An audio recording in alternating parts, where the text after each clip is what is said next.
And I've got to tell you would need on the world. An editorial in the Los Angeles Times said, in addition to his uncontrolled verbosity, Biden is a gaffe machine. Can you reassure voters in this country that you would have the discipline you would need on the world stage, Senator? Yes.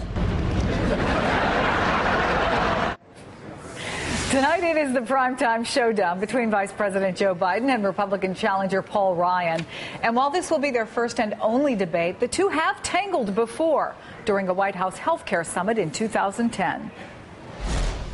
I'm always reluctant, after being here 37 years, to tell people what the American people think. I think it requires a little bit of humility. I respectfully disagree with the Vice President. We are all representatives of the American people. We all do town hall meetings. We all talk to our constituents. And I've got to tell you, the American people are engaged.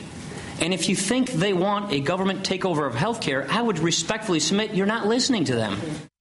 Here with What to Watch is political psychologist Bart Rossi. Good to see you. This is fascinating to me. So you have Joe Biden, 69. Right. You have Paul Ryan, 72. You've got a baby boomer versus a Generation Xer. We saw some feistiness there from Paul Ryan. Tell me what you're looking for tonight. Well, I think the psychology of this debate is very interesting, actually, because it tells me that it's really not about the two people debating, really. It's about how they project themselves and their personality to the top of the ticket. And how do they project for the team, the two of them, the two-man team? So that's kind of interesting right off the bat. I think it's actually a little easier if it's one-to-one. But in this case, they've got to project out and they've got to go to the top of the ticket and promote that. And two guys who are used to, frankly, being at the top. I mean, obviously, Joe Biden's been vice president. And part of what has been written a lot about is the split screen. And a lot of people in the debate world don't like it. They feel it makes them feel uncomfortable. You always have to sort of know that there's a reaction shot there.